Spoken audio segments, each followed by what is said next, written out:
Welcome to another Keymaster episode. I'm Sven Rajala, and today I've got that. Oh, wait, who's on the shirt? Oh, Yeah, thanks. David Hook. And we want to talk about entropy today. So, David, what is entropy and how do you use it? Okay, so entropy is basically random noise. And what we use it for is key generation primarily. It also gets used for things like nonces and initialization vectors for ciphers, but the really principal and critical thing about it is key generation. The idea being that, if you've got good quality entropy, it's very hard to predict what your actual secret keys are. And as you can imagine, in cryptography, this is quite critical. Just a little important. Yeah, keeping the secret keys secret and being able to generate them from secret material, that obviously helps. So, what kind of entropy, what types are there? Like, how do you classify this? I'm sure there's got to be some kind of different types or levels or grades. Yeah, so there's really 4 different types now. The most basic one, of course, is the illusion of randomness, which is what you get from, using an algebraic I was going to say, now random you number see me or now you generator. don't, but I guess that's not the right illusion. No, not the right illusion.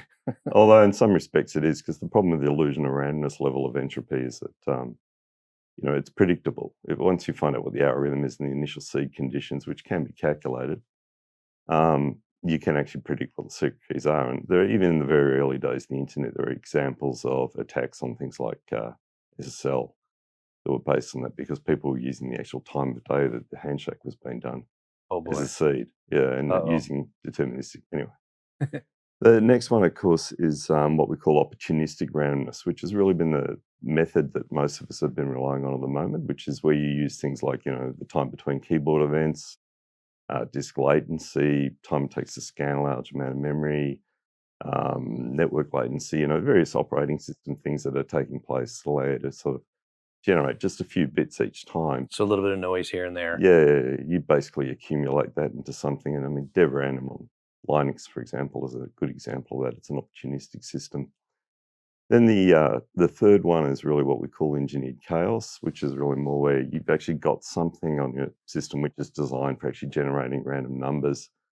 The TRNGs, the built-in hardware stuff for, say, an Intel chip, and that is really an example of that. You can still have issues or attacks around those too, though. And then the final one, of course, is what we call qualified uncertainty, which is what you actually see in modern QRNGs. So quantum random number generators, where these things are actually designed, obviously within certain operation specifications, to actually produce just noise. My job is just to be noisy. Yeah, it's a bit weird because you have physicists working on these things, of course, and usually physicists are dedicated to removing noise because noise obviously affects accurate measurement if you're doing an experiment. In this particular case, they can really let their hair down and just drive in the opposite direction. Yeah. So that kind of leads me to, what is conditioned entropy then? Okay, so the issue that you can get with entropy, of course, is that it's purely random, and occasionally with certain algorithms, for example, purely random might not work very well. A really simple example to get an idea what it was is, you're probably aware that in the early days with the algorithm DES, there were what we call weak keys. So these were keys that you didn't want to generate because they actually caused the DES cipher to be insecure. Yeah. One example might be that if you're generating a random stream of data using your entropy source, you might check for a weak key in the actual stream that you're about to use to generate a key, and then skip that block, move on to another one, so that you actually don't ever generate a weak key by accident. So having like these predefined patterns you're kind of looking for. Yeah, and nowadays, because we've moved on from that, so these days it's really more about statistical tests. There's specific things that we look for, which are usually regarded as not leading to great keys. Things like runs of bytes, which have all got the same value, that sort of stuff. So then my last question would be, why does FIPS mandate that a module fail catastrophically with entropy? Well, FIPS, of course, is primarily about security. If your entropy source fails you, then your secret keys don't work anymore, in the sense that it's possible, say your entropy source just starts generating strings of zeros, then every secret key you generate, it's going to be a string of zeros or a hash of a string of zeros, which is just as useless as a string of zeros. Although the bits are a lot more exciting, it's just that you'll realize pretty quickly that you're getting the same exciting looking bits every time, which is going to get rather dull and also from a security point of view, very dangerous. Yeah. So, people do sometimes worry about the operational considerations around this, and the best way to do that is to have a good entropy source.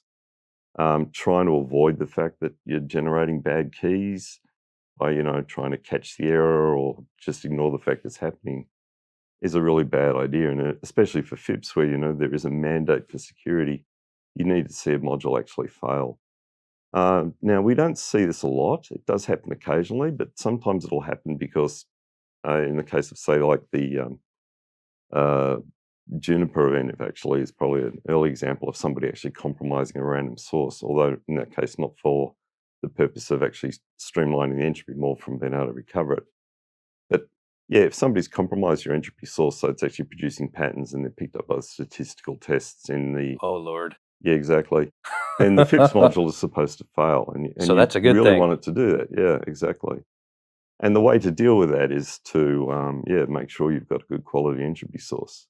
It's a problem that you want to fix at that end. Well, And that's also investigate why you're getting the failures, because you may have been compromised. wow.